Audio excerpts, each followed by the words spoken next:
the twins have been born.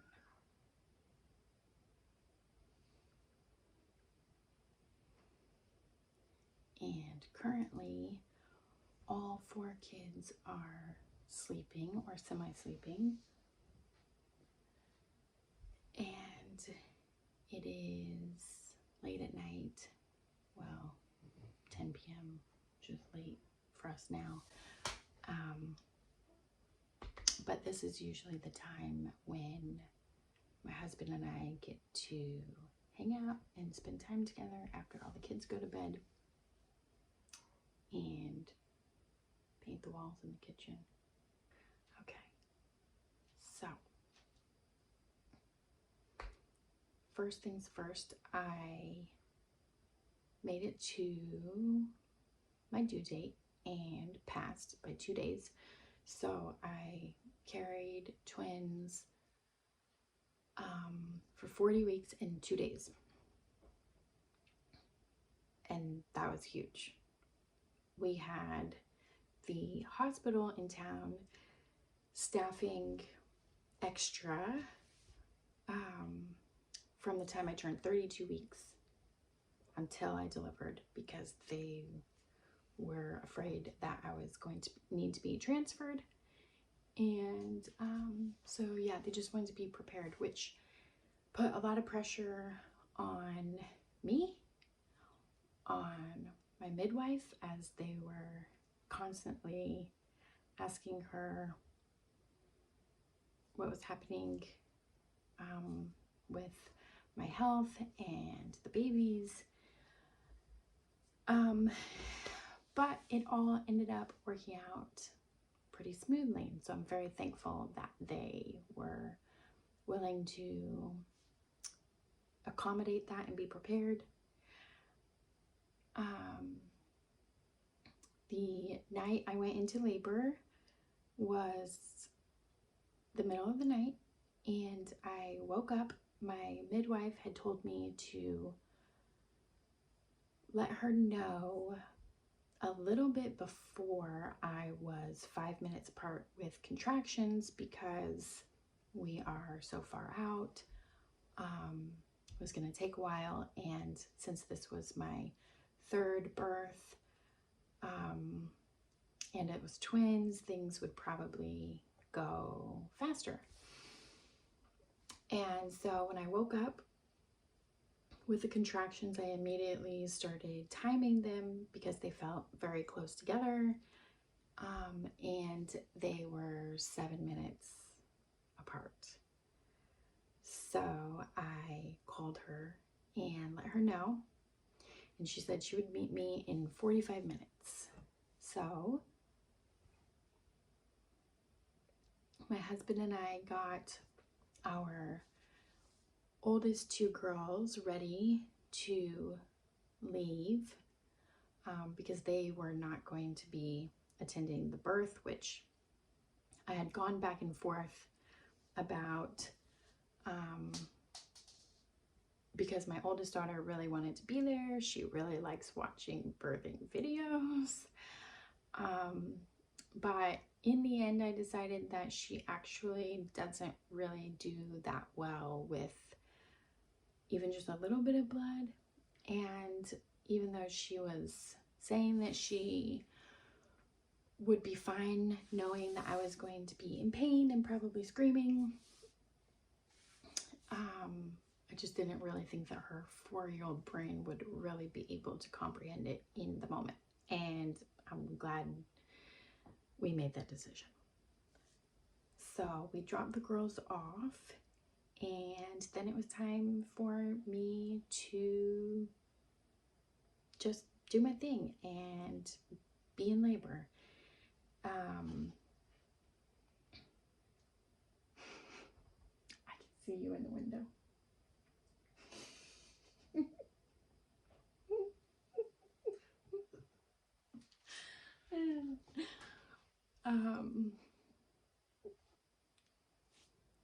Yes, once it was time, I did have 3 midwives, so one for me and one for each of the babies. And then we also had a nurse assistant, which was really great to have. And immediately, the very start, she gave me an IV port just in case I needed any medication, in case I started hemorrhaging, which was something that I was very worried about at the end. The IV port. They put one in there, and that really put my mind at ease. And then after that, there was just a lot of normal laboring, breathing through contractions, trying to find different positions. I did have a home birth. And so, yeah, just doing everything that I can. I got in the bath a lot, which was really nice, but also, for me, really slows things down. And I don't think this was my second time trying now to have a baby in the water. And I don't think for me that is something that will maybe ever be possible. I don't know, because I just get too relaxed, I guess, and really stalls my labor. And so that was nice when I needed a little bit of a break, but by the time 8 o'clock rolled around, I really felt like it was time for me to get the first baby to come out and start pushing. And I started having these like really intense feelings of like bearing down.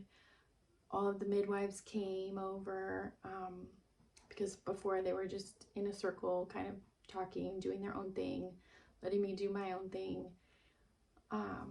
They all started putting their gloves on and getting ready. But then it kept stopping and kind of going away. And it was an odd sensation because it really felt like it was time, and like I was ready, the baby was ready, my body was ready, but it just wasn't happening. And so after really trying things, squatting, sitting on the toilet, sitting on a stool, it just wasn't happening. And my water still hadn't broke. In my first pregnancy, I did have my water broke for me because it also wasn't breaking. I guess I have really strong bags. It's a weird thing to say. But one of the midwives, who was not my main midwife, I had only met her once, and really liked her, was really comfortable with her, but she was one of the other ones there. She asked if I wanted my water broke, and she would do it for me. And discussing it with my midwife, I decided that I did want that. Although I understood that breaking a water will intensify the labor and the feelings, but it might not speed things up like you really want it to. The idea is that it will, but sometimes that doesn't happen. And then you could also risk getting an infection if you do. But by this point, it was past 11 o'clock, and I was very tired of laboring, especially with this intensity that would come and then go. And so I did make the decision to have that done, and immediately I felt a huge release. And then it was time for my baby to be born. And so it did, in fact, really speed things up and was great. I ended up getting the first baby out and no problems. And they pulled the baby up and I couldn't get the baby past my belly button. The cord was so short. Yeah, it was like a really short, fat cord. Very interesting. I didn't really ever think about the different sizes of cords before this. But we saw that it was a girl. And so that was very exciting. And because we couldn't get the cord or her up to my chest, and the other baby's heart had already started dropping, and then with her coming out, the other baby was kind of moved around and shifted in there, and they couldn't really find where they were at for the heart. And so we cut the cord very soon, very early. And I started having contractions immediately for the second one to be born. In my mind, I had pictured that I would have 30 minutes in between them being born and I would get to have a little rest. I'm glad it didn't work out that way because I actually was just so tired of being in labor and I wanted to just do it and get it over with. And so I'm very thankful. My husband took my daughter and we thought, oh my gosh, are we about to have 4 daughters? This is crazy. And he thought from the beginning that both of them would be girls. And so the second one we knew was going to be Breech. And we thought that they would be complete Breech with their feet first. And when it came time to push this baby out, the baby's butt came out first. So it was frank Breech, and the baby was still in the sac, which is very special and very different looking.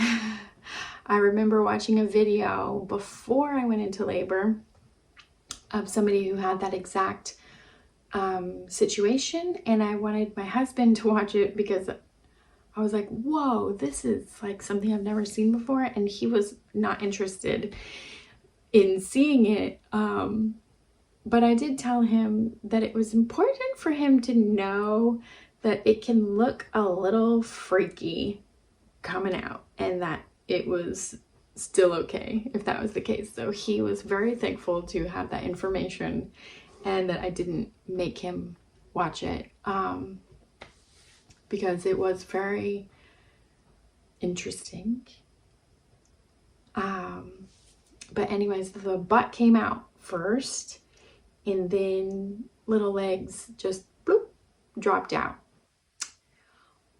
But then at that point, the baby got stuck, just like from the chest up. And so this was also something that a lot of people were afraid about and would tell me about having breech babies, and the dangers of it and head entrapment. And so basically, yeah, the baby gets stuck and then they can't breathe. And unfortunately, babies die that way. And so having that baby stuck in there was kind of a panic. And thankfully, nobody panicked. But we did know the importance of needing to get this baby out. And so my midwife reached both of her hands up inside of me around the baby. I did not know that this was happening, which she later apologized for not telling me what she was about to do. But she reached up there and she was trying to wiggle him loose. His arms, it ended up being a boy. His arms were up, and so they were hooked on something, my pelvis. And I just remember her saying something along the lines of, it's not coming, it's not working, I can't get it. Something in between there. And so she stepped out of the way, and the other midwife reached both of her hands up around the baby and was trying to shake him loose. And the whole time I was screaming, ouch. I know that there are probably other words that I would now use to describe that feeling. But at the time, I literally just couldn't think of anything other than ouch. And it was so painful and the sensation was so weird, but the mental visuals that I was getting from what I thought it felt like was the creature on Dreamcatcher, the movie. I can't remember who stars in it or what, but it's basically this alien creature with lots of legs and teeth and scary. I was literally picturing that trying to get inside of me. So it was really freaky, and I think I did like everything possible to get this baby out. And the thing that ended up working was I just simply lifted one of my legs into a different position, and bloop, out he came. With him, I pulled him up, and he was not breathing, unfortunately. They did resuscitate him, but thankfully it was something that was very minimal in a sense, I guess. He didn't need chest compressions. And so we did get very, very lucky with that. And I think part of that is, I'm not sure how long he wasn't breathing for. He was obviously purple and not moving, but he was in his sac for a long time. So I don't know if they need to be breathing when they're in their sac. I don't know if he just wasn't breathing after that, or I'm not really sure how all of that works, honestly. But I'm very thankful that he did come out and came back to life, nice and healthy. And his cord was so skinny. He was a lot smaller by 2 pounds, which doesn't sound like a big difference. But for not sharing a placenta or a sac, they were both able to get their own nutrients. So one wasn't like stealing from the other. But he looked so much smaller and delicate and fragile. And so then they were here, and that was just so cool to see and to birth and to be a part of. After the babies were born, I did have to get Pitocin in my IV port because I did start bleeding quite a bit.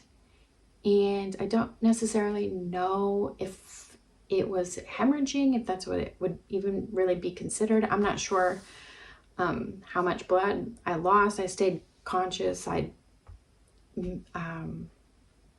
For me, it didn't really seem like looking back on it, it's hard to tell, but I don't feel like it was like I had a problem with anything. Obviously, I trusted my midwives, and they know if I was losing too much blood or not. I totally trust their assessment of the situation. And so I'm thankful that I had that pour in, and that was able to keep me stable. And then I had to birth the placentas, and they were very stubborn. They had I guess the cords maybe kind of had gotten tangled up whenever my baby boy was in there flopping around, or maybe when the hands were in there trying to move things. And so that was a little bit tricky, a little bit more difficult than I think is normal. But they both did come out, and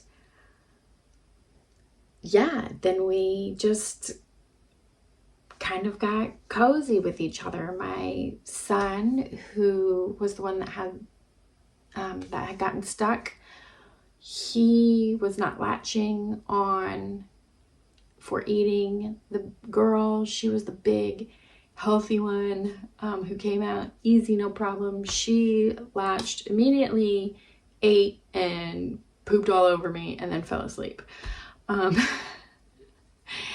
And he was really having a hard time. And it actually took me 7 weeks for him to be able to latch and breastfeed. For the first 7 weeks, I had been pumping and bottle feeding him because he just couldn't get it. And I really do think that that was due to the fact that he had to be resuscitated, and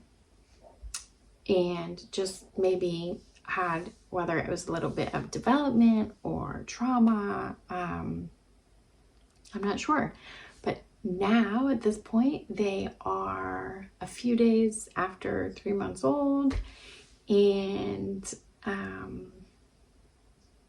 yeah, they're both doing really, really well. So I'm very happy and pleased that I was able to carry them to full term, that I was able to have a home birth, and that now I have 2 healthy twins, a boy and a girl, just like I thought that they were going to be. I was right this time, and I'm just so excited about being able to be their mom and see their journey, see the differences as they're growing, and watch my 2 older girls really be big sisters and find that transition in them. It's just been a huge journey that my husband and I have really, even through the craziness and the chaos, we have really come to love just having a bunch of kids. And hopefully I can make another video about what our daily life looks like around here with 4 kids, ages 4 and under. But I can't make any promises. And, you know, as my shirt says, coffee first. So thank you for everybody who has supported us and gave me lots of encouragement. I hope that this will give others some encouragement that are thinking about having a home birth, having a twin home birth. If they're having twins, knowing that really it's possible to